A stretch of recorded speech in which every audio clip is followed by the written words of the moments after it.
Video দেওয়া হয়নি।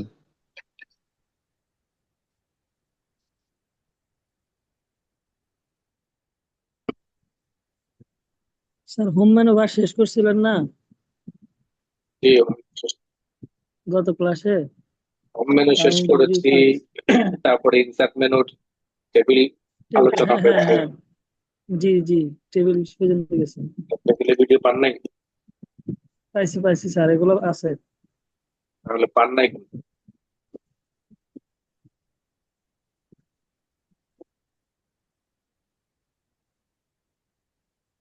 Sir দেওয়া হয়েছে ভিডিও। ভিডিও তো মনে হয় বের করেন না আপনারা।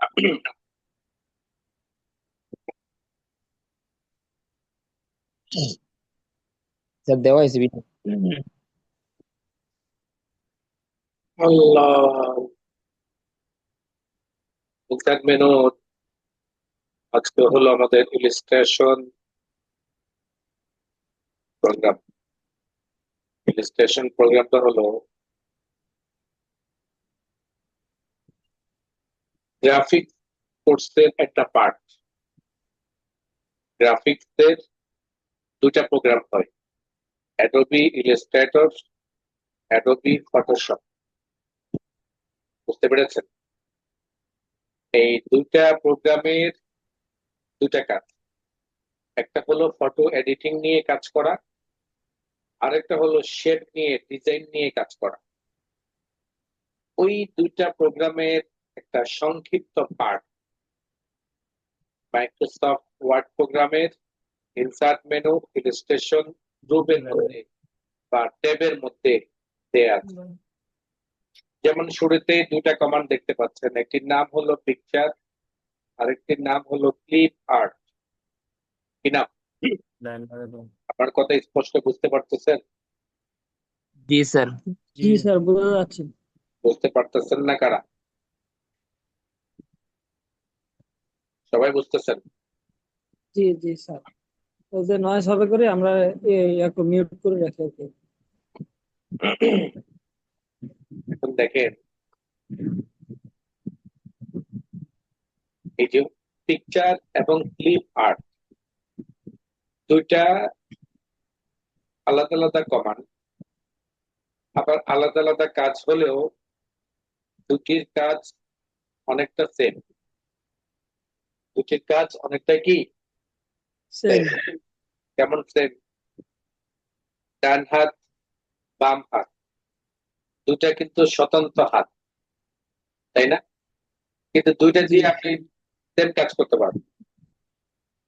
যার ডান হাত নাই সে বাম হাত দিয়ে কাজ করে না, জি যার বাম হাত নাই সেও ডান হাত দিয়ে কাজ করে।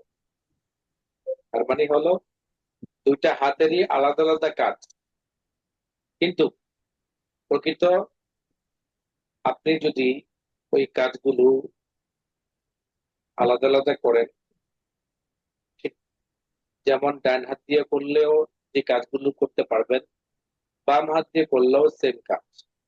আর ডান হাত আল্লাহ পাক আলাদা ভাবে দিয়েছেন ভালো কাজ এবং পরিপাটির কাজগুলো করার জন্য, আর বাম হাতটা দিয়েছেন হলো আমাদের যে পরিচ্ছন্ন কাজগুলো করার জন্য। পরিচ্ছন্ন মানে পরিষ্কার পরিপাটি করার জন্য মূলত বাম হাতকে তৈরি করেছেন। দুটি হাতের সমন্বয়ে আমরা অনেক কাজ করতে পারি। ঠিক আমাদের পিকচার এবং ক্লিপ আর্টের দুটি কাজ হলো আলাদা আলাদা, বাট ভিতরে যে কমান্ড গুলো রয়েছে সবগুলো কমান্ড প্রায় সেম। যেমন পিকচার, আপনার একটা ফটো, এটা কিন্তু কম্পিউটারের নিজস্ব কালেকশন না। কম্পিউটারের নিজস্ব কালেকশন, আপনার ফটো তো কম্পিউটারের লাইব্রেরিতে নেই, আছে? কিন্তু আপনি চাইলে আপনার ফটোকে কম্পিউটারের ভিতরে কি করতে পারবেন? আপলোড করতে পারবেন। কিভাবে? হয়তো মোবাইলের ডাটা কেবলের মাধ্যমে, অথবা ইন্টারনেট থেকে ডাউনলোড করে হোয়াটসঅ্যাপ, ফেসবুক, মেসেঞ্জার ইত্যাদি গুলোর মাধ্যমে আপনি কম্পিউটারে ডাউনলোড করতে পারবেন। অথবা আপনার মেমোরি কার্ড ইত্যাদি দিয়েও আপনি কি করতে পারবেন? এটাকে ডাউনলোড। ডাউনলোড করার পরে আপনি আপনার মাইক্রোসফট ওয়ার্ড ফাইলের মধ্যে আনবেন কিভাবে? সে আনার পদ্ধতি হলো পিকচার। আর ক্লিপ আর্ট, এটা আপনি এক্সট্রা ভাবে, এক্সটার্নাল ভাবে যে ফটোগুলো কালেক্ট করছেন সেগুলো নয়, বরং মাইক্রোসফট ওয়ার্ড ফাইলের, মাইক্রোসফট ওয়ার্ড প্রোগ্রামের যে লাইব্রেরি রয়েছে কালেকশন, সেই কালেকশন লাইব্রেরির মধ্যে যে সকল ফটোগুলো, পিকচার গুলো রয়েছে, ওই সকল ফটো, পিকচার বা ক্লিপ আর্ট আপনি ক্লিপ আর্ট কমান্ডের মধ্যে থেকে বের করতে পারেন। দুটাই কিন্তু ফটো নিয়ে কাজ। একটা হলো মাইক্রোসফট ওয়ার্ড ফাইলের লাইব্রেরিতে যে সকল ফটো থাকে ওই সকল ফটো নিয়ে কাজ করা। আরেকটি হলো এক্সটার্নাল ভাবে আপনি যেভাবে কাজ করেন, আপনার একটা ফটো আপনি কালেকশন করেছেন যে কোনো মাধ্যমে, নেটের সোর্স থেকে হতে পারে, আপনার মোবাইল থেকেও হতে পারে, অথবা আপনার স্ক্যানের মাধ্যমেও হতে পারে। যেভাবেই হোক না কেন আপনি কালেকশন করেছেন, এই কালেকশনটা আপনি পিকচার থেকে আনতে পারবেন। যেমন আমরা পিকচার ক্লিক করলাম, সালাম আলাইকুম। পিকচার ক্লিক করার পরে পিকচার থেকে আমরা দেখবো কোন ফটোটা আমরা, হ্যাঁ, যেমন এই ফটোটা, আমরা এই ফটোর মধ্যে ক্লিক করে ইনসার্টে ক্লিক করলাম। ক্লাস কি করছেন? যখন আমরা ইনসার্ট ক্লিক করলাম তখন ওই আমি সে হঠাৎ করে ফটোটাই আসলাম, চলে আসবে। সমস্যা সেট নেই। করেন ভাইজান। আপনার ওই যে ঠিক রাখেন হিসেবটা, ইগুলো আনসার বাকি আর এই যে এই ফটোটা কিন্তু চলে আসছে। এই ফটোটা কিন্তু মাইক্রোসফট ওয়ার্ডের কালেকশন কিন্তু ফটো নয়, এটা এক্সট্রা ভাবে কম্পিউটারের মধ্যে আপলোড করা হয়েছে যে কোনো মাধ্যমে, সেটি নেট থেকে আমি হয়তো ডাউনলোড করেছি, অথবা মোবাইল থেকে ডাউনলোড করেছি, অথবা স্ক্যান করে নিয়েছি, যে কোনো মাধ্যমে হোক এটা একটা ফটো, আমি সেটা আলাদাভাবে কম্পিউটারের মধ্যে আপলোড করেছি। এই পিকচারটি আনার পদ্ধতি হলো ইনসার্ট মেনু থেকে পিকচার, পিকচারে যাওয়ার পর আমরা এখান থেকে দেখে নিব আমাদের কোন পিকচারটা আমরা আনতে চাই। আমাদের যে পিকচারটা আমরা এখানে আনতে চাই ঠিক ওই পিকচার উপর আমরা ক্লিক।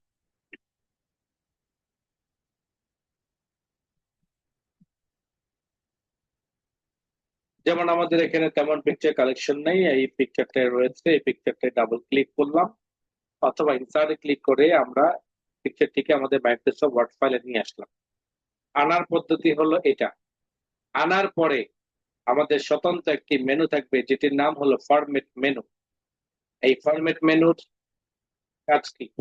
এই ফরম্যাট মেনু যখন আসবে তখন অনেকগুলো কমান্ড এখানে শো করবে।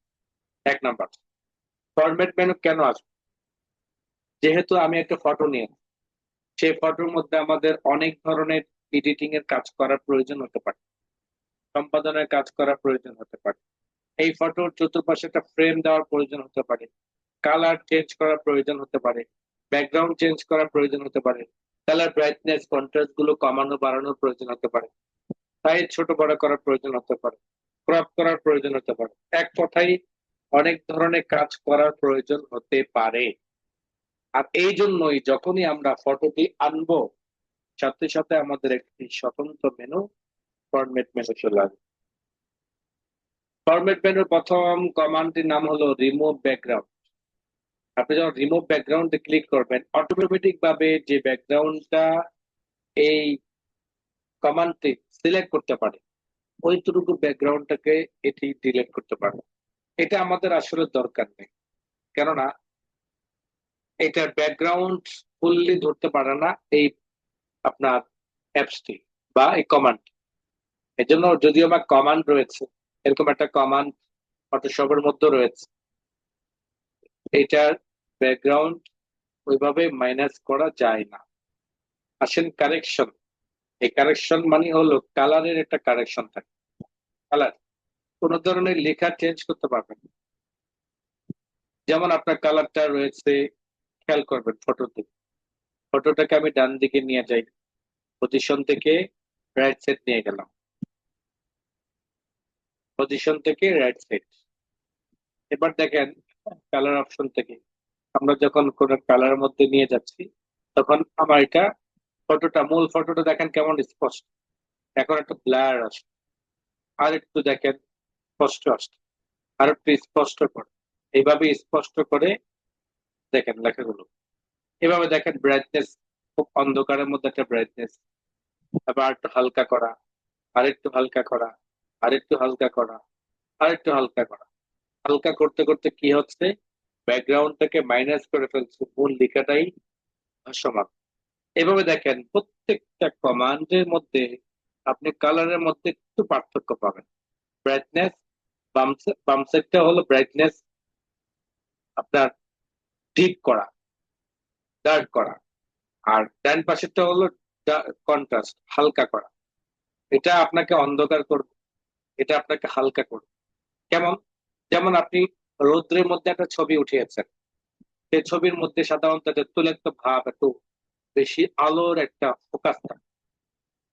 তো আপনি চাচ্ছেন যে এটাকে হালকা করে ফোকাসের অন্ধকারটাকে আপনার আলোটাকে হালকা করতে, সেক্ষেত্রে আপনি ব্রাইটনেসটাকে বাড়াইতে পারেন। অথবা আপনি একটা ফটো তুলেছেন যেটা সন্ধ্যার সময়, এখন এই সন্ধ্যার ছবিটাকে অন্ধকার অন্ধকার আসছে, তাই আপনি কি করতে যাচ্ছেন, কন্ট্রাস্টটা একটু বাড়িয়ে দিয়ে আপনি এটাকে স্পষ্ট করতে যাচ্ছেন। সেক্ষেত্রে আপনি ব্রাইটনেসটাকে কমিয়ে কন্ট্রাস্টটাকে আপনি অ্যাডজাস্টমেন্ট করতে পারবেন দুটার সাথে। এটা হলো কারেকশন। নেক্সট আসেন হলো কালার অপশন। আপনার এটা সাধারণত একটা ইয়েলো, হালকা ইয়েলোর মধ্যে, বা আপনি আপনার এটাকে কি বলে ক্রিম কালার, ক্রিম কালার মধ্যে ব্ল্যাক কালারের একটা লেখা আছে। তা আমরা চাচ্ছি এটাকে সাদা কালো করতে, তাহলে সাদা কালোতে ক্লিক করবো। অনলি আপনার গ্রে স্কেল, সাদা কালার মধ্যে সিচুয়েশনের মধ্যে দেখেন পার্সেন্টলি চেঞ্জ হচ্ছে। কালার চেঞ্জ করতে চাইলে কালার চেঞ্জ করতে পারতেছেন, দেখেন কালার চেঞ্জ, সাদা কালো। এভাবে নিচের দিকে যত দেখবেন তত দেখবেন যে এটাকে অনেক ভাবে কালার করা। আপনি একটা করে কালার চেঞ্জ করে করে দেখতে পারেন কেমন লাগে। আমরা অনেকে দেখেছি রঙিন কায়দা, এভাবে আপনার লেখাটাকে এভাবে রঙিন করতে। আসেন আর্টিস্ট ইফেক্ট। আর্টিস্ট ইফেক্টটা মূলত হলো, আমরা অনেকে দেখেছি টাইলসের মধ্যে আমাদের ছবি, টাইলসের মধ্যে খোদাই করা আমাদের লেখা ইত্যাদি। তা আপনিও যদি চান আপনার এই লেখাটাকে টাইলসে খোদাইয়ের মতো একটা আর্টিস্ট তৈরি করতে চান, সেক্ষেত্রে আপনি এখান থেকে দেখে নিতে পারেন কোন আর্টিস্টটা আপনার কাছে, কোনটা আপনার কাছে ভালো লাগে। চাইলে আপনি এইভাবে চেঞ্জ। নেক্সট আসেন হলো চেঞ্জ পিকচার। পিকচারটা আপনার রয়েছে, বলছেন যে আপনার এই পিকচারটা হবে না, অন্য পিকচার, তাহলে আপনাকে কেটে আর টানতে হবে। আপনি চাইলে না কেটে চেঞ্জ পিকচারে গিয়ে অন্য একটা পিকচার মার্ক করবেন, তার ক্লিক করবেন, ওই পিকচার স্থলে আরেকটি পিকচার, নতুন পিকচার চলে। এরপর আসেন হলো আমাদের কম্প্রেস পিকচার। কম্প্রেস পিকচারটা আসলে আমাদের লাগবে। আসেন হলো রিসেট পিকচার। রিসেট পিকচারটা কি, কোনো কিছু কাজ করেছি, ফ্রেম করেছি, অনেক কিছুই করেছি, এরপরে যখন আমি রিসেট পিকচার ক্লিক করবো, তখন আমি এইখানে যত ধরনের ইফেক্ট ব্যবহার করব, যেমন এখানে কি ধরনের ইফেক্ট, আমি কালার চেঞ্জ করেছি। আমি যদি এই মুহূর্তে রিসেট পিকচার ক্লিক করি, ঠিক পূর্বে পিকচার আনার পরে যেমন ছিল ঠিক তেমন হবে, ঠিক তেমন হবে। আসলে পিকচার স্টাইল, এখানে পিকচার স্টাইলটা মূলত হলো frame style. Frame style change পিকচারে গিয়ে আমরা আমাদের পূর্বের ফটোটা নিয়ে আসি, অথবা এখান থেকে কোন একটা ফটো, এই যে একটা ফটো দেখতে পাচ্ছেন, এই ফটোটাকে আমরা চতুর্পাশে একটা ফ্রেম দেব, স্টাইলের একটা ফ্রেম দেব। এখানে পিকচার স্টাইল মানে হলো ফ্রেম স্টাইল। আপনি দেখেন এখানে অনেকগুলো ফ্রেম স্টাইল দেখতে পাচ্ছেন। মাউস থেকে যখন নিয়ে যাবেন তখন আপনাকে দেখেন সেকেন্ড ফ্রেমটা দেখেন, থার্ড ফ্রেমটা দেখেন, ফোর্থ, ফিফথ, সিক্স, সেভেন, এরকম দেখেন। আপনি এখান থেকে অনেক ধরনের ফ্রেম পাবেন। নিচের দিকে যখন যাবেন তখন এখানে ফ্রেম, এগুলো মূলত হলো অ্যাডোবি ফটোশপের কাজ, বাট এটার একটা অংশ মাইক্রোসফট ওয়ার্ডের মধ্যে দেয়া আছে। অনেকেই বই পুস্তকের কাজ করেন, ম্যাগাজিনে কাজ করেন, এই ধরনের এডিটিং এর জন্য ফটোশপে যাওয়া লাগে। কিন্তু আপনাকে আর যাওয়া লাগবে না, আপনি চাইলে এখান থেকে এভাবেই কাজগুলো সম্পন্ন করতে পারেন।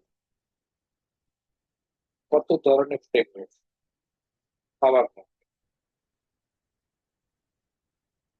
যে কোনো একটা ফ্রেম সিলেক্ট করবেন, যেটা আপনার কাছে ভালো লাগে, হয়ে গেল। আবার যদি মাউস নিয়ে যান তখন আপনাকে রিভিউতে দেখায় রিভিউ। আসেন হলো পিকচার লেআউট। পিকচার লেআউটের পূর্বে দেখেন দুইটা কমান্ড রয়েছে। এক নাম্বার কমান্ড হলো পিকচার বর্ডার, মানে ফ্রেমের একটা বর্ডার রয়েছে। এই বর্ডারটাকে আপনি কালার করতে চাইলে কালার, নর্মালি সাদা কালো দেখা যাচ্ছে, একটা সাদা একটা ফ্রেম, আপনি চাইলে এটাকে হালকা করে কালার দিতে পারেন, হালকা করে একটা কালার দিন, ফ্রেমের সৌন্দর্যটা বৃদ্ধি করবে। এই এই হালকা কালারটা কিসের সাথে ম্যাচিং করবেন? ফটোটা মূলত যেই কালার, অনেক সময় দেখবেন যে কিছু কিছু ফটোর কালার আসে হলো ব্লু কালারের লাইটটা বেশি আসে, অথবা গ্রিন কালার লাইটটা বেশি আসে। এই কালার গুলো মূলত হলো তার পোশাকের উপর নির্ভর করে। ফটোশুট যখন নেন, এই ফটোশুট নেওয়ার সময় আপনি যে পোশাকটা তাকে পরিয়েছেন, সেই পোশাকের উপর তার একটা কালার তৈরি হয়। আপনিও যে ফ্রেমটা দিবেন, সেই ফ্রেমটাকে এভাবে ডিপ দিলে সুন্দর দেখা যাবে না, হলুদ দেন দেখা যাবে না, এভাবে একটা কালার দেন কিন্তু বেশি দেখা যাবে। বাট এই কালার গুলো যদি আপনি হালকা করে দেন, তখন দেখবেন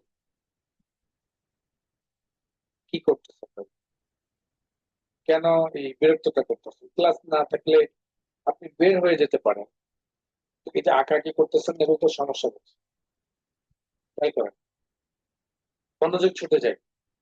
যিনি টিচিং দিচ্ছেন তার মনোযোগ ছুটে যায়, যারা নিচ্ছেন তাদের কাছে বিরক্ত লাগে। আপনি হয়তো বুঝবেন না, কিন্তু তাদের কাছে বিরক্ত লাগে। দেখেন, পিকচারে গিয়ে বর্ডারে গিয়ে যখন আমরা হালকা করে একটা কালার দিব, তখন দেখবেন যে জিনিসটার সৌন্দর্য বৃদ্ধি পাচ্ছে। আপনি যদি ডিপ কালার দিয়ে দেন, তখন কিন্তু এটা মানাবে না। এটাও খেয়াল করতে হবে। কালার সেপারেশনের বিষয়ে, কালার ম্যাচিং এর বিষয়ে আপনাকে অভিজ্ঞ হতে হবে।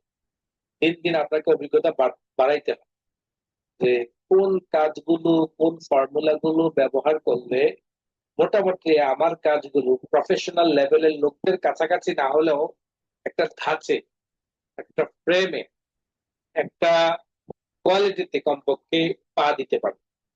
এতটুকু চিন্তা রাখতে হবে মাথায়। এরপর আসেন হলো পিকচার ইফেক্ট। কেমন পিকচার ইফেক্ট?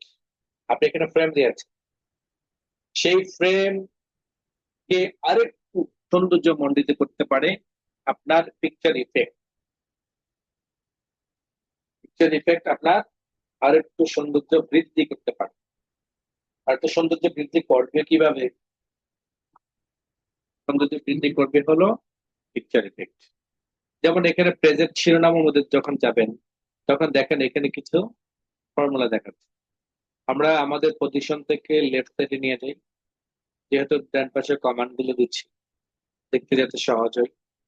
দেখেন এখানে একটা একটা করে নিয়ে যা, দেখেন কেমন দেখাচ্ছে আপনার ফটো।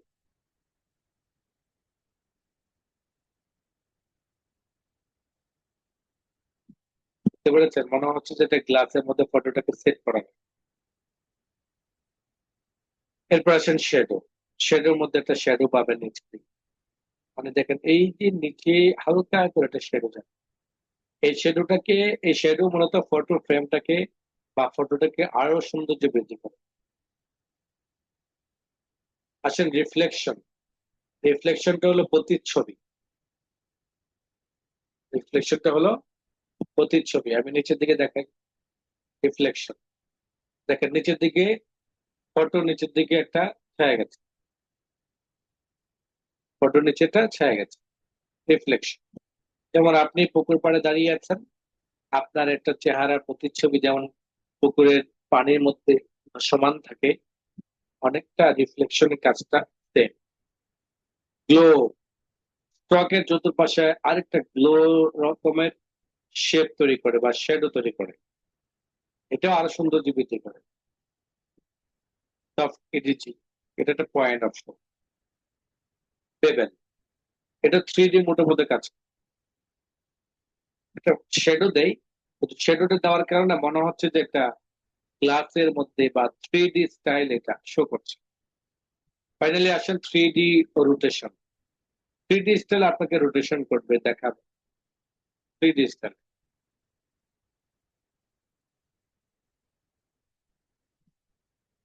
এটা হলো ইফেক্ট। আসেন সর্বশেষ পিকচার লেআউট। পিকচার লেআউট মানে হলো বিভিন্ন ধরনের শেপ। ওই শেপ, ওই শেপে যদি আপনার ফটোটাকে কনভার্ট করতে চান, তাহলে ওই শেপটা কোন ধরনের হতে পারে এটা আপনি এখান থেকে দেখে নিতে পারেন। অনেক ধরনের শেপ রয়েছে এখানে। আপনি যাচ্ছেন যে এই ধরনের একটা শেপ, তাহলে আপনি করেন এখান থেকে আইডি কার্ড সিস্টেমের মতো, তাহলে আপনি এভাবে করতে পারেন। নেক্সট আসেন হলো আমাদের অ্যারেঞ্জ। অ্যারেঞ্জটাকে একটু ভালো করে বুঝার চেষ্টা করেন। অ্যারেঞ্জ অ্যান্ড সাইজ দুটা কিন্তু আমাদের ইনসার্ট মেনুর clip art, shape, smart chart ইত্যাদি গুলোর ক্ষেত্রে বারবার আসবে। এবার আমরা যখন কোনো ধরনের শেপের কাজ করি, সেই শেপের ক্ষেত্রে এটা আসতে পারে। অ্যারেঞ্জ অ্যান্ড সাইজ, যেমন পজিশন। কি পজিশন? আমার ফটোটার পজিশন। এই ফটোটা আমার পেজের কোন সাইডে, কোন পজিশনে প্রেজেন্টেশন হবে, দেখাবে, সেটা এই পজিশন অপশন থেকে আমি সিলেক্ট করতে পারি। নর্মালি প্রথম যেটা রয়েছে সেটা হলো আমার বেসিক, যেটা ইনলাইন উইথ টেক্সট। নর্মালি যেটা সেট করা অটোমেটিক ভাবে ফটো আসে। এরপরে দেখেন নিচের মধ্যে দেখা যাচ্ছে আরো কিছু অপশন। আরো কিছু অপশন বলতে আমাদের এখানে 3টা স্টেপের মতো রয়েছে। আমি যখন ইনসার্ট মেনু পিকচারে আলোচনা করেছিলাম, টেবিলে আলোচনা করেছিলাম, তখন একটা টেবিলের ভিতরে লেখাটাকে 3টা জায়গাতে এবং 3টা সাইডে আমরা এটাকে কি করতে পারি, পজিশন হিসেবে সেট করতে পারি লেখাগুলো। ঠিক আমাদের এই ফটোটাকেও আমরা উপর থেকে, মিডল থেকে, নিচ থেকে, এইভাবে মিডল, রাইট এন্ড লেফট 3টা সাইডে আমরা এটাকে সেট করতে পারি। যেমন আপনি যদি ক্লিক করেন left, position in top left, position in top left, অর্থাৎ টপ সাইডের লেফট সাইড আছে, টপে পেজের উপরের সাইড, বাট বাম পাশে আছে, মিডলে নয়, রাইট সাইডে নয়। আমি যদি চাই মিডলে, টপে, পেজের উপরের সাইডের মিডলে চাচ্ছি, সেক্ষেত্রে আমাদেরকে সেন্টার ক্লিক করতে হবে। Position in top, centre with square. Next আসেন, আমি যদি রাইট ক্লিক করি তাহলে পজিশন টপে আছে, বাট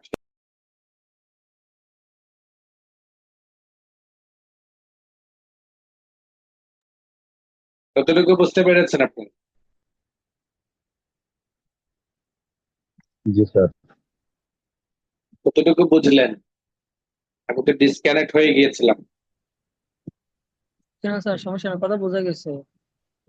আচ্ছা, তার মানে হলো পজিশনের এই 9টা পয়েন্ট আপনাদের ক্লিয়ার হয়েছে। জি ওকে, জি স্যার। এরপর আসেন হলো পজিশন। এটা হলো অটো। এই পজিশনটা কি? অটো। অটো মানে নির্দিষ্ট 9টা জায়গায় সেট করতে পারবো। এই 9টা জায়গায় তো আমার হালকাটা ডানের দরকার হতে পারে, হালকাটা নিচে দরকার হতে পারে, আমি লেখার জি এই সাইডে নিতে পারি। তো এটা তো এক্সাক্ট লোকেশনের মধ্যে বসাতে চাইলে তাহলে আমাকে ম্যানুয়াল ভাবে বসাইতে হবে। আমি যদি অটো সেট করি তো অটোটা অটো জায়গায় একদম ফিক্সড ওই জায়গাতে থেকে যাবে। আর যদি আমি ম্যানুয়াল করি তখন মন মতো আমি যেখানে মন চাই ওখানে সেট করতে পারি। এটার জন্য আমাকে কি করতে হবে, আমাকে রাফ টেক্সট রয়েছে এখানের মধ্যে হলো আমার পিকচারের মুড চেঞ্জ করা যায়। কিসের মুড? পিক্সেলের মোড। পিকচারে আমরা বলেছিলাম পেজ মুড থাকে, তাই না? পেজ মুড মনে আছে আপনাদের? পেজ মুড ভুলে যান, তো ভুলে গেলে তো হবে না। ভুলে গেলে হবে? আপনাদেরকে বলেছিলাম না যে আমাদের পেজে মুড থাকে, কখনো বড় ছোট করা যায়, এই একটা মুড, এভাবে আমাদের মুড চেঞ্জ হয়, পেজের জি মুড থাকে। ঠিক আমার পিকচারও একটা মুড থাকে। এই এখন বর্তমানে যে মুডটা আছে, এই মুডটা হলো গাঁটতারা মুড। কি মুড? ডাক্তার আনবো। আমি যেটা বলছি ওইটাই। আছে না কিছু গাঁটতারা? আমার মধ্যে কিছু গাঁটতারা আছে, যেটা আমি বলছি ওইটাই। দেখেন, এটাকে আমি যদি ডান দিকে নিয়ে যেতে চাই, ডান দিকে যাচ্ছে, বাম দিকে নিয়ে যেতে চাই, বাম দিকে যাচ্ছে। কেন? এটার পজিশন দেওয়া আছে স্কোয়ার। কি? স্কোয়ার। স্কোয়ার। এটার এটার আপনার মোড দেওয়া আছে স্কোয়ার। যদি আপনি ইনলাইন উইথ টেক্সট ক্লিক করেন, এই গাঁটতারার মোডটাকে আপনি এখন ডান দিকে টান দেন, নিচের দিকে টান দেন, বাম দিকে টান দেন, ছাগলকে পানিতে নামানো হবে। ছাগলকে পানিতে নামানো, গলার মধ্যে ফাঁসি পড়ে যাবে, কিন্তু ছাগল তবুও কি করবে না, পানিতে নামবে না। পানিতে নামবে না। একদম পা দুটো সামনে গর্ত ভিতরে ঢুকে দিবে, সামনের সাইডে এমন ভাবে দৌড়ে টাইম না, গলার মধ্যে ফাঁসি পড়ে গেছে। তখন আর লাশ মধ্যে কি হয়, মালিক কি করে তখন ফাঁসির পরে যেতেছে তখন দেখে তখন ছেড়ে দেয়, ছেড়ে দিয়ে এরপরে দুই পা ধইরা এরপরে আদর যত্ন করে তারপরে আলগাইয়া যায় গোসল করে। এই যে ইনলাইন উইথ টেক্সটটাও অনেকটা এই ধরনের, মুড চেঞ্জ করতে হবে। অর্থাৎ ইনলাইন উইথ টেক্সট ব্যতীত বাকি যে কোনো মুডে থাকলে এটা অনায়াসে কি হবে, মুভ হবে। স্কোয়ার যখন থাকবে, এখন দেখেন টান দেন, স্মুথলি যাচ্ছে কিন্তু, তাই না? জি স্মুথলি। এই পিকচারটাকে আমরা একটা লেখার মধ্যে নিয়ে যাই। মূলত পিকচার গুলো আমরা তো আনি আমাদের পেজ পেজের মধ্যে, মিডলে, সাইডে কোন একটা ইয়ের মধ্যে আমরা এটাকে সেট করার জন্য। কেন সেট করি? এই সৌন্দর্যের জন্য। যেমন আমার পিকচারটাকে আমি এই জায়গায় দিলাম, এটাকে ছোট করে দিলাম, এভাবে অ্যাঙ্কর পয়েন্ট গুলো ধরে ছোট করা যায়। এই জায়গার মধ্যে আমি ছবিটা দিলাম, ছবিটা তো আমার ডান দিকে থাকারও দরকার হতে পারে, মিডলও হতে পারে, সাইডেও হতে পারে, পারে কিনা? জি পারে। তো আমার মুড চেঞ্জ করতে চাইলে আমি আমি যদি আমার পিকচার মোড চেঞ্জ করতে চাই, পজিশন থেকে আমি সেটা চেঞ্জ করতে পারি।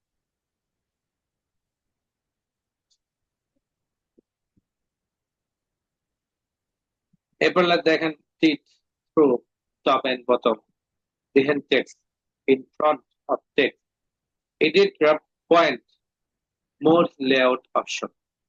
এই সবগুলো হলো আমার পিকচারের মোড।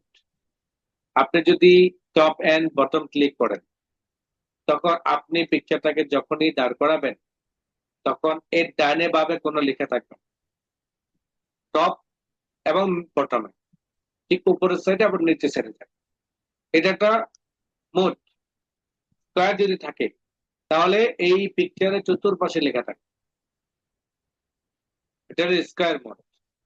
যদি বিহাইন্ড টেক্সট ক্লিক করেন, তো বিহাইন্ড টেক্সটটা আপনার লেখার নিচে চলে যাবে। দেখেন, বিহাইন্ড টেক্সটটা কখন করে মানুষ? বিহাইন্ড টেক্সটটা মূলত করে হলো আপনার জলসাপের কাজগুলো করার জন্য।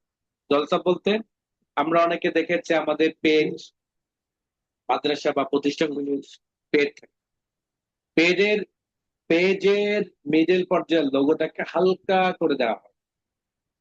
কেন হালকা করে দেওয়া হয়?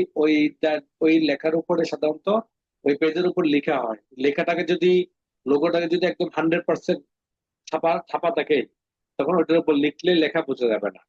এর জন্য লোগোটাকে হালকা করে দেওয়া হয়। তো আমাদের এরকম পেজের মধ্যে যদি লোগো সেট করা দরকার হয় মাইক্রোসফট ওয়ার্ড ফাইলে, তখন আমরা আমাদের কি করব, আমাদের পয়েন্ট চেঞ্জ করে নেব, মোড চেঞ্জ করে নেব। বিহাইন্ড টেক্সট ক্লিক করলে তখন এটা হালকা ভাবে নিচের দিকে চলে যাবে। এরপরে কি আপনি যদি কালার অপশনে যান, চেঞ্জ করতে চান, সেটা চেঞ্জ করতে পারেন। আছেন পজিশন থেকে ইন ফ্রন্ট অফ টেক্সট।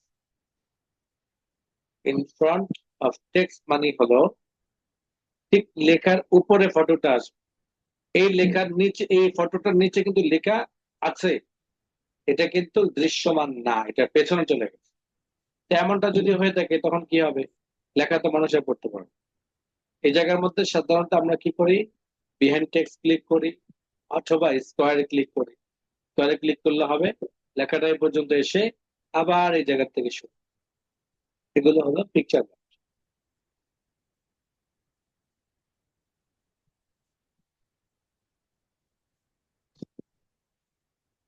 এরপর আসেন হলো প্রিন্ট ফরওয়ার্ড, সেন্ড ব্যাকওয়ার্ড। এটার কাজ কি? যেমন আমাদের অনেকগুলো পিকচার থাকতে পারে। আমি এই পিকচারটাকে যদি কপি পেস্ট করতে চাই তাহলে আমাকে কোথায় যেতে হবে? Home, copy, paste, paste, paste, paste. কয়টা পেস্ট হলো বলেন? অনেকগুলো অনেকগুলো হয়েছে। অনেকগুলো তো গোনা যায়, তো এত এত বেশি তো না। 2 4 5টা হচ্ছে। 2 4 5টা কেমন হলো? 2 4 কপি হচ্ছে 5, 1 2 3 2 4 4 5টা স্যার। 5, 2 4 5, তাহলে কয়টা হলো? আর 1 2 3 4 5, 5টা হয়েছে। কালার চেঞ্জ করে নিন। একটার মধ্যে এক একটা ফ্রেমের মধ্যে এক একটা কালার। কেন কালার দিচ্ছি বোঝার সুবিধা। 2টা 3টে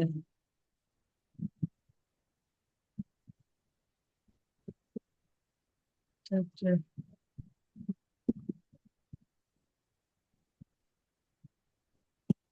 5টা।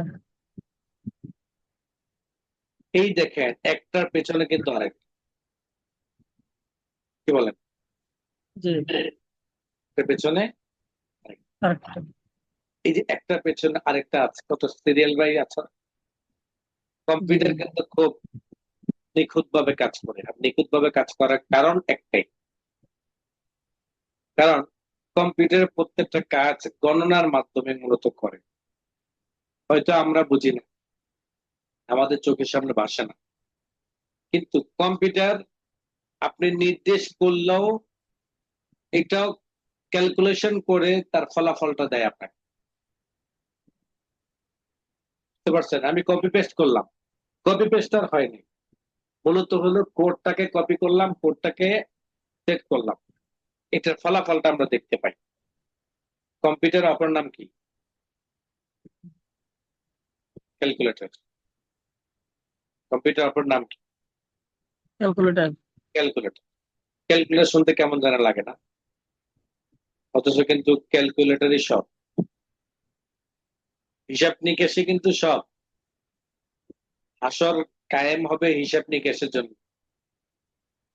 কি? আসর কায়েম হবে কিসের জন্য? আর নয়তো আল্লাহ পাকই জানেন কে ভালো কাজ করছেন আর কে খারাপ কাজ করছেন।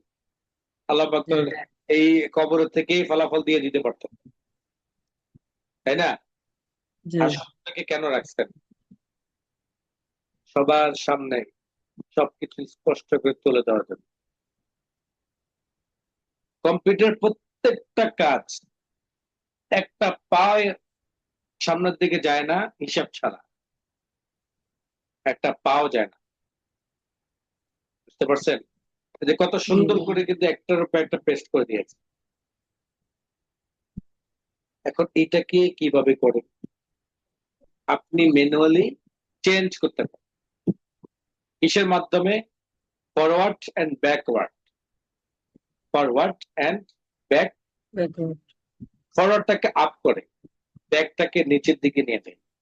এটার নিচে এটা আছে, এটার নিচে এটা আছে, এটার নিচে এটা আছে, এটার নিচে এটা, তাই না?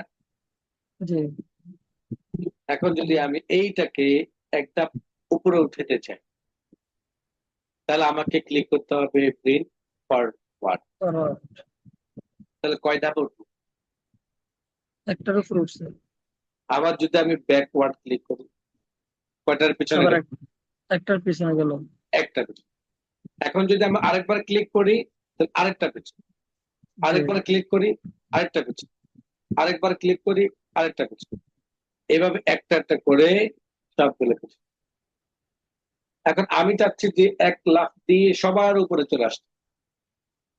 তাহলে আমাকে ক্লিক করতে হবে print front, print to front. Font আমি চাচ্ছি যে সবার নিচে চলে যাক। কোথায়? সবার নিচে। সবার নিচে। এর জন্য আমাকে ক্লিক করতে হবে send backward, send to back. Backward. Send to ব্যাকে যখন যাব সবার নিচে চলে যাব। এই send to back, print to front, এটা কোথায় পাবো? মোর অপশনে। মোর অপশনটা কোথায়? Drop down. মোর অপশনটা কোথায়? Drop down. Drop down, drop down. Down. এই নিচের দিকে যে তীরগুলো থাকে ওই কমান্ড গুলোকে বলা হয় ড্রপ ডাউন। কি বলা হয়? Drop down. Drop down. Drop ডাউনে যখন ক্লিক করবেন তখন ওই বাকি কমান্ডটা বের হবে। সেন্ড টু ব্যাক সবার নিচে, প্রিন্ট টু ফ্রন্ট সবার উপরে। একটা কাজ করে একটা একটা করে পেছন দিকে নিয়ে যাই, আরেকটা একটা একটা করে উপর দিকে নিয়ে যায়। ওকে। আর দুইটার মধ্যেই আবার কি রয়েছে? Print to front and send to back. এক লাফ দিয়ে সবার উপর উঠে যাবে, এক লাফ দিয়ে সবার নিচে নিচে চলে চলে যাবে। যাবে। আমি এখান থেকে সেন্ড ব্যাক ক্লিক করব। সেন্ড ব্যাক করে ঠিক এই জায়গার মধ্যে মুভ করে বসিয়ে দেব। এরপর আসলে হলো selection panel. Selection panel, pan. Selection প্যানেলের সাথে সম্পৃক্ত আছে হোম মেনুর সিলেকশন। আপনাদেরকে বলেছিলাম select all and select all text with similar. এই দুইটা কমান্ড সম্পর্কে আপনাদেরকে শিখিয়েছিলাম। বাকি দুইটা কমান্ড কিন্তু বাদ দিয়েছিলাম, মনে আছে আপনাদের? জি। বাকি দুইটা কমান্ড শেখার পালা হলো এখন। সিলেক্ট অবজেক্ট, অবজেক্ট কাকে বলে আজকে বুঝতে পারবো। প্রত্যেকটা ফটো, প্রত্যেকটা শেপ, এগুলোই হলো আমার কি অবজেক্ট। প্রত্যেকটা শেপ, প্রত্যেকটা ফটো কি অবজেক্ট। অবজেক্ট। আর বাকিগুলো সব লেখা টেক্সট। বাকিগুলো কি টেক্সট। সব টেক্সট। টেক্সট সিলেক্ট করবেন কিভাবে? সিলেক্ট থেকে, সিলেক্ট অল অথবা select all text with similar. এগুলো হলো সিলেক্ট। এখন যখন আপনি সিলেক্ট থেকে অবজেক্টে ক্লিক করবেন, অবজেক্টে ক্লিক করলাম, এই মুহূর্তে আমি যদি সিলেক্ট করতে চাই এটা সিলেক্ট হবে। শিফট বাটন ধরে নিচেরটা, তারপরে শিফট বাটন ধরে নিচেরটা, তারপরে শিফট বাটন ধরে নিচেরটা, তারপরে শিফট বাটন ধরে নিচেরটা। তার মানে কি করলাম? একটা একটা করে সবগুলো সিলেক্ট করবো। সিলেক্ট করলাম। কি করলাম? সিলেক্ট করবো। দেখেন আমার সিলেক্ট অবজেক্টের মধ্যে ক্লিক করা। সিলেক্ট অবজেক্টের মধ্যে কি কি কি করা ছিল? সিলেক্ট করা ছিল। খালি জায়গায় ক্লিক করলাম, চলে গেছে। এটা ক্লিক করলাম, দেখেন এখানে কিন্তু ক্লিক করা নাই, আছে? না। এটা ক্লিক করলাম, শিফট বাটন ধরে নিচেরটা ক্লিক করলাম, এইভাবে একটা একটা করে ধরে শিফট বাটন দিয়ে সিলেক্ট করলাম। তার মানে আমি চাইলে সিলেক্ট অবজেক্ট ক্লিক করা ছাড়াও কি করতে পারি? সিলেক্ট করতে সবগুলোকে পারি। সিলেক্ট করতে পারি শিফট বাটন ধরে ধরে। আসলে হলো সিলেকশন প্যানেল। সিলেকশন প্যানেলে আপনি যখন যাবেন তখন আপনাকে দেখান এই যে চোখটা আছে না, চোখটা আছে মানে হলো এটা দৃশ্যমান। চোখটাকে মাইনাস করে ফেললে এটা স্ক্রিন থেকে চলে যাবে। আবার যদি ক্লিক করেন চোখের মধ্যে তাহলে চলে আসবে। আমি চাচ্ছি যে আমার 3 নাম্বারটা, এই যে ব্লু কালারটা আছে ওইটাকে মাইনাস, 3 নাম্বারে ক্লিক করলাম, আচ্ছা এখন? না। নেই। যদি বলে যে 4 নাম্বারটাও, 4 নাম্বার চলে আসছে। যদি বলে যে লাস্টেরটাও, শুধু প্রথম দুইটা আছে। 5ও পিকচার কিন্তু এই ফাইলের মধ্যে আছে, ডিলিট করে নেই, কিন্তু অদৃশ্য রেখেছি, প্রয়োজন নেই আপাতত, পরবর্তীতে লাগতে পারে। এই ক্ষেত্রে সিলেকশন প্যানেল থেকে আপনি এভাবে কি করতে পারবেন? চেক আনচেক করতে পারবেন। Check and uncheck. আচ্ছা।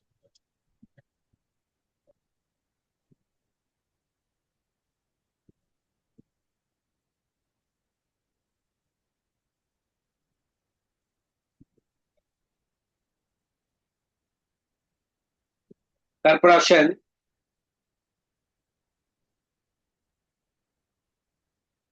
এটা হলো সিলেকশন প্যানেলের কাজ। এই যে বললাম কিছুক্ষণ আগে, সিলেকশন প্যানেলের কাজটাও আচ্ছা। নেক্সট আসেন অ্যালাইনমেন্ট। কি ধরনের অ্যালাইনমেন্ট? আচ্ছা, ফটোগুলো কি উপরের সাইড সব লেভেল আছে? যেমন এখানটা বসালাম, এখানটা বসালাম, এখানটা বসালাম, এখানটা বসালাম, এখানটা বসালাম, উপরের সাইড কি সবগুলো কি লেভেল আছে? না। তাহলে আমি সবগুলোকে সিলেক্ট করলাম শিফট বাটন ধরে। এবার যখন আমি অ্যালাইনমেন্টে ক্লিক করবো, অ্যালাইন টপ, তখন সবগুলো দেখবেন যে উপরে সব সিরিয়াল হয়ে গেছে। আপনার কাছে সিরিয়াল মনে হচ্ছে না। সিরিয়াল মনে হবে কি না, কারণ এই ফটোটা তো একটু কোনাকুনি। ফটোটা কি কোনাকুনি, কোন কোন। এই মাথাগুলো সবগুলো সমান।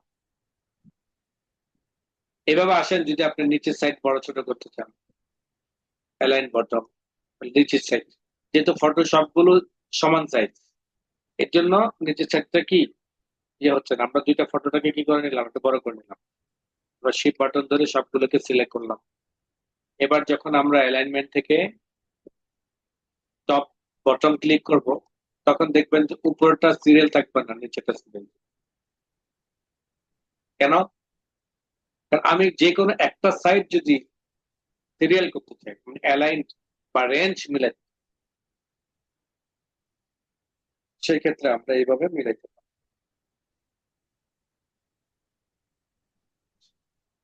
এরপর আসলে অ্যালাইন মিডল, মানে মিডল পর্যায়ে সেন্টার থাকে, উপর নিচ যেটাই হোক, এটা হলো অ্যালাইন। যদি আমরা চাই অ্যালাইন সেন্টার, তখন দেখবেন যে সবগুলো একটার উপর একটা হয়ে যাবে। অ্যালাইন সবগুলো সেন্টারে একদম সেন্টার বরাবর মিলে যাবে। যদি অ্যালাইনমেন্ট থেকে যদি আমরা লেফটে ক্লিক করি, দেখবো সবগুলো বাম সাইড মিলে যাবে। যদি অ্যালাইনমেন্ট যদি রাইট ক্লিক করি, তো ডান পাশ সবগুলো মিলে যাবে। এটা হলো অ্যালাইন, মিলানো। ডান সাইড, বাম সাইড, উপর সাইড, মিডল সাইড, নিচের সাইড, এগুলো কাজ করতে গেলে প্রয়োজন। আমার সবগুলো শেপ কি সিলেক্ট করা আছে? জি সিলেক্ট করা আছে, কথা বলেন। জি, সবগুলা সিলেক্ট করা আছে। এই সবগুলো সিলেক্ট করা যদি থাকে, আমি যদি এখন খালি জায়গায় ক্লিক করি, তাহলে আনসিলেক্ট হয়ে যাবে না? জি আমি চাচ্ছি যে এগুলোকে গ্রুপ করে রাখ। গ্রুপ করে রাখলে কি হবে, আমি যখন খালি জায়গায় ক্লিক করব, তখন আবার ক্লিক করলে একসাথে সবগুলো সিলেক্ট হয়ে যাবে। জি এর জন্য আমাকে গ্রুপ করতে হবে, গ্রুপ। এখন দেখেন খালি জায়গায় ক্লিক করলাম, এখন যে কোনো একটা ফটোতে ক্লিক করলাম, দেখেন পুরোটা একসাথে। গ্রুপ এই জন্য করা, গ্রুপ এই জন্য করা হয়। কেন করা হয়? যাতে আমার বারবার দরকার হলে, মুভমেন্ট করা দরকার হলে, আমি যদি একসাথে মুভমেন্ট। কথা ক্লিয়ার? জি। কথা কোনো ভেজাল আছে? না স্যার, মানে কয়েকটা কাজ যাতে এক ক্লিকই করা যেতে পারে। এবার গ্রুপ থেকে আনগ্রুপ ক্লিক করেন, আবার গ্রুপে গেছে। গ্রুপ মানে ঐক্য, কি ঐক্য। ঐক্য জোট, 4 দলীয় ঐক্য জোট। খুব মিস করি, আজ থেকে 2 বছর আগে। স্যার ওই সময় তো আমরা খুব ছোট ছিলাম। আপনি কত বড় ছিলেন? আমার তো পড়াশোনা প্রায় শেষের দিকে। স্যার ওই সময় মোটামুটি কয় বছর, কত সাল চলে, 2006 না 4? 2004-5। 4-5, হ্যাঁ। আসেন, এরপর আসেন রোটেট, ঘোরানো। রোটেট মানে কি? ঘোরানো। এই ফটোটা বর্তমান উপর নিচ আছে, মাথাটাকে বাম দিকে দাও নিতে চাই, নিচের দিকে নিতে চাই, ডান দিকে নিয়ে যেতে চাই, বা উপরের দিকে রাখতে চাই। এটাকে ঘোরানো বলে, রোটেট। ক্লিক করবেন, এখানে রোটেট অপশন রয়েছে 4টা। এটা রুটের লেফট টু রাইট, এটা right to left, vertical, horizontal. বুঝতে পারছেন? ডান পাশটা বাম পাশে, বাম পাশটা ডান পাশে, উপরটা নিচের, নিচটা উপর। বুঝে আসছে? এভাবে কি হয়, রোটেট করা যায় অটো। এবার আসেন অটো ব্যতীত ম্যানুয়াল ভাবে কিভাবে।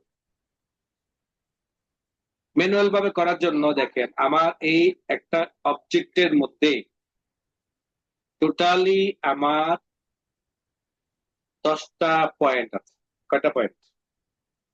10টা 9টা অ্যাঙ্কর পয়েন্ট, একটা রুটেট পয়েন্ট। 9টা অ্যাঙ্কর পয়েন্ট, একটা রোটেট পয়েন্ট। অ্যাঙ্কর পয়েন্ট মানে হলো যেগুলো দিয়ে ছোট বড় করা যায় পিকচারটা। আর রোটেট পয়েন্ট মানে হলো যেটা দিয়ে পিকচারটাকে ঘোরানো যায়, আঁকা বাঁকা করা যায়। এই যে এই উপরে দেখতে পাচ্ছেন এই মিডলের 3টা, মিডল বরাবর দেখতে পাচ্ছেন 2 সাইডে 2টা, নিচেও দেখতে পাচ্ছেন 3 সাইডে 3, তাই না? টোটাল কয়টা? অ্যাঙ্কর পয়েন্ট 9টা। অ্যাঙ্কর পয়েন্ট 9টা। এই অ্যাঙ্কর পয়েন্ট 9টার মধ্যে থেকে 4টা হলো 2 সাইড একসাথে ছোট বড় করে। 4 কোণাতে 4টা আছে না অ্যাঙ্কর পয়েন্ট? 4টা জি। কোণা না? জি এই 4 কোণার 4টা অ্যাঙ্কর পয়েন্ট যদি আপনি ধরে টান দেন, একসাথে 2টা সাইড কি হবে, ছোট বড় হবে। আর 4 মিডলে 4টা অ্যাঙ্কর পয়েন্ট আছে না? ওই জি। 4 মিডলে 4টা অ্যাঙ্কর পয়েন্ট, 4টা সাইড স্বতন্ত্র ভাবে আলাদা আলাদা ভাবে সাইড ছোট বড় হবে। যেমন ডান সাইড থেকে যদি টান দেন, ডান দিকে বড় হবে। আবার ডান সাইড থেকে যদি বাম দিকে টান দেন, তাহলে একটু ঠিকানা হবে। আবার যদি টান দেন একটু কাছাকাছি, তাহলে আপনি আবার স্ট্যান্ডার্ড হলো। এবার বাম সাইড থেকে বাম দিকে টান দেন, বাম সাইড থেকে ডান দিকে টান দেন, উপর সাইড থেকে নিচের দিকে টান দেন, নিচের সাইড থেকে উপর দিকে টান দেন, নিচের সাইড থেকে নিচের দিকে টান দেন, নিচের সাইড থেকে উপর দিকে টান দেন।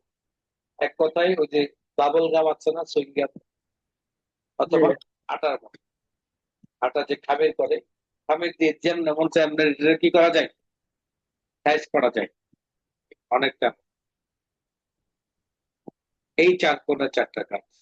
আর এই যে পয়েন্ট গুলো 4 কোণা 4টা আছে, এই 4 কোণাটাকে ধরলে একসাথে 2টা সাইড ছোট বড় হবে। দেখেন ডান এবং নিচ, দেখেন ডান পাশ এবং নিচের সাইড, এটাও বাম সাইড এবং নিচের সাইড। এইভাবে এই উপর সাইড ডান পাশটা ডান এবং উপর সাইড, বাম পাশটা হলো বাম এবং উপর সাইড। এইভাবে কি করে ছোট বড় করে। আর এই যে টিয়া কালার যেটা দেখেছেন সেটা রুটেড পয়েন্ট, এটাকে ধরে আপনি হালকা বাঁকা করতে পারবেন, আর একটু বাঁকা করতে পারবেন, আর একটু বাঁকা করতে পারবেন। এইভাবে মন চাইলে আপনি যেভাবে মন চাই এটাকে এইভাবে রুটেড। ম্যানুয়াল, অটো না। এখানে যেটা রয়েছে সেটা অটো, আর যেটা এখান থেকে পাচ্ছেন সেটা হলো ম্যানুয়াল। আসেন ক্রপ। ফটো কোন একটা অংশ যদি কাটতে, কেমন অংশ কাটতে চাই, এই ফটোর যে কানটা রয়েছে, এই কান থেকে বর্ডারটা মূলত যতটুকু দূরত্ব আছে, সম দূরত্ব ডান সাইড এবং উপর সাইড হওয়ার দরকার। উপর সাইড হওয়ার দরকার ছিল, বাট ডান সাইডটা মনে হচ্ছে যে ব্যাকগ্রাউন্ডটা একটু বেশি, উপর সাইডটা একদম মাথার সাথে লেগে আছে। উপর সাইড বাড়ানোর মতো কোনো অপশন নেই, ক্রপের মাধ্যমে কাটতে পারবেন, কমাইতে পারবেন। তাহলে আমি একটু যদি বাম দিক থেকে একটু বাম দিকে টান দিই, তাহলে মোটামুটি ফটোর ব্যাকগ্রাউন্ডটা অনেকটা কাছাকাছি আসে। এটাই হলো ক্রপের কাজ। আপনি যখন কোনো ফটো কাটবেন, এই ফটো কাটার সময় অবশ্যই ডান বাম উপর সেন্টারে রাখবেন। আপনারা মধ্যে থেকে অনেকে লাইভ করেন, লাইভ করেন না? জি লাইভ করেন। ক্যামেরা কিন্তু আমরা অনেকেই শুট করতে পারি না, পারি? ক্যামেরা শুট, ক্যামেরা শুট করতে পারি না। এই ক্যামেরা শুটটা অনেকটা এই ধরনের। যেমন দেখেন, আমার এই ফটোটাকে আপনাদেরকে ফ্রেমের মতো দেখাই। আমার এই জায়গার মধ্যে যে পরিমাণ গ্যাপ থাকবে, এই জায়গার মধ্যে সেম পরিমাণ গ্যাপ থাকতে হবে, দেন উপরের সাইডটাও সেম পরিমাণ। এই তিনটা সাইড সম পরিমাণ যদি রেখে কেউ ক্যামেরা ধরে, তাহলে তার ফটোশুটটা, তার ফটো লাইভটা স্ট্যান্ডার্ড হবে।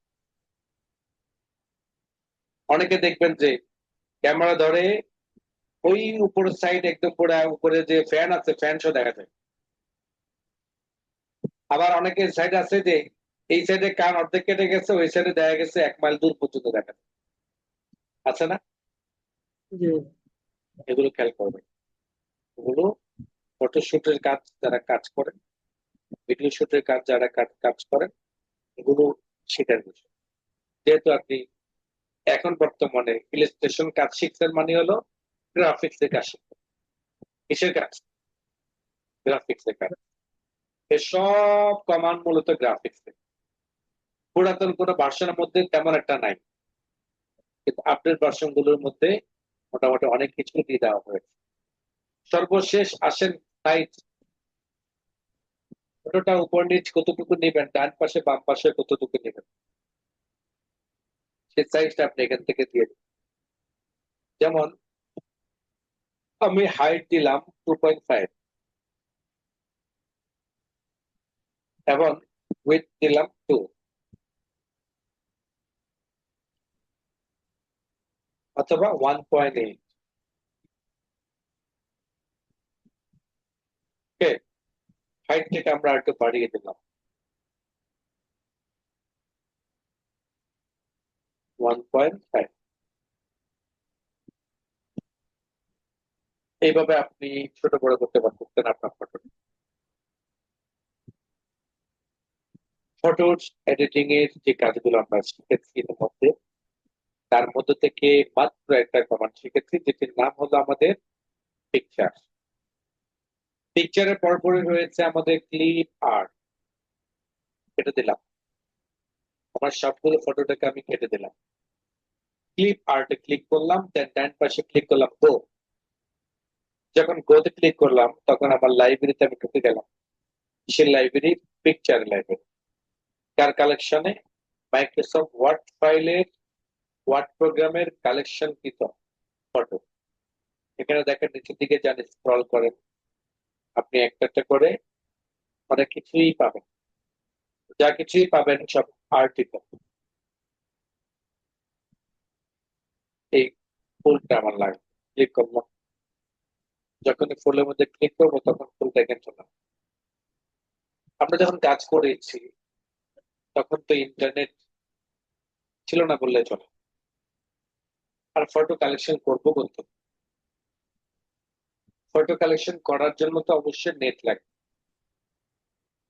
তখন আমরা এই টুকিটাকি এগুলো দিয়ে আমরা আমাদের কাজগুলোকে সাজাইতাম।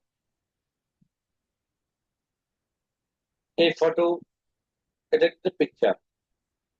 যখন আমি এখান থেকে কোনো ফটো নিলাম,